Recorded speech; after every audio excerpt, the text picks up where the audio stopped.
Hi everyone, welcome back to the Bible study. I feel significantly lighter today. I don't know what it is. Actually, you can see I'm missing a significant amount of hair.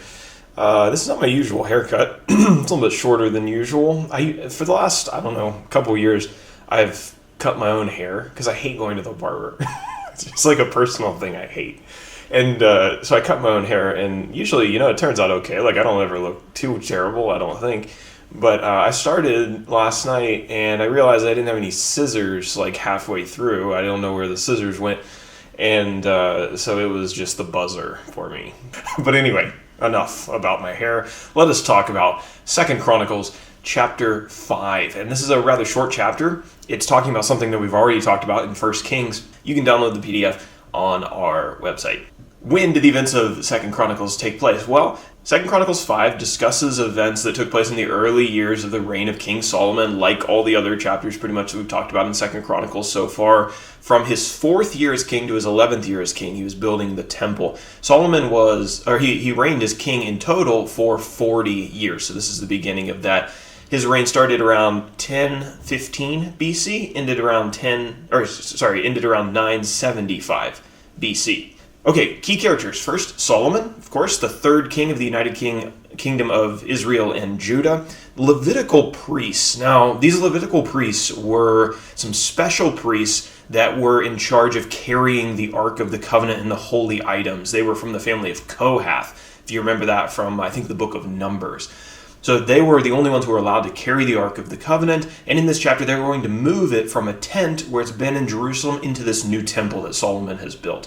And then the singers, these singers, Asaph, Heman, Jeduthun, and their families oversaw the musical worship that was to take place in the temple.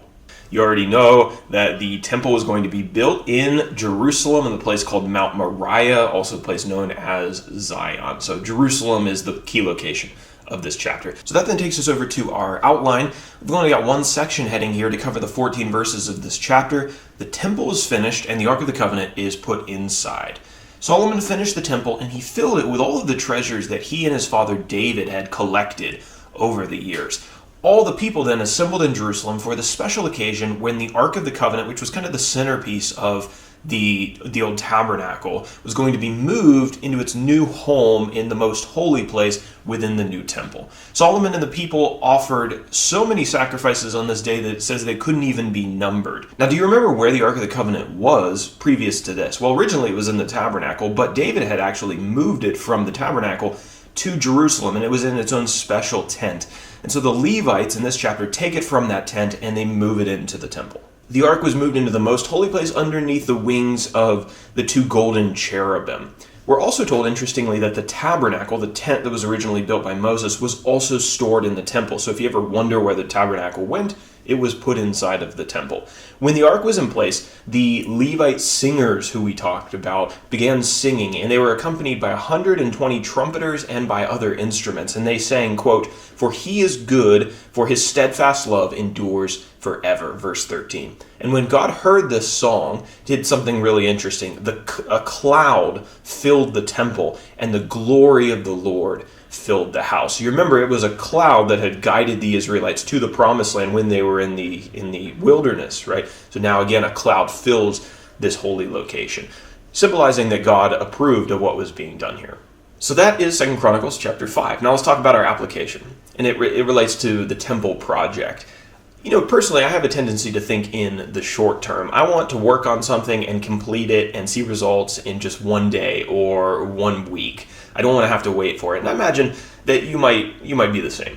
But imagine what we could accomplish in the kingdom of God if we thought long term. And I think this is a good illustration of that. It took Solomon 7.5 years to build the temple, and that didn't even include the preliminary work that his father David had done on it. It took a long time, but in the end, he was able to create something magnificent. Can we take this strategy and apply it into our work in the kingdom of God? I think we certainly can. Short-term thinking doesn't always bear the best results. In the language of the New Testament, it doesn't always bear the best fruit. Congregations and individuals, us, we should be thinking about long-term plans that can generate a better harvest. So maybe that's something that you can think about in work going forward, in your personal work, or maybe rethinking the work that you're doing currently. Thanks for joining me today. We'll be back, Lord willing, tomorrow to talk about 2 Chronicles chapter 6.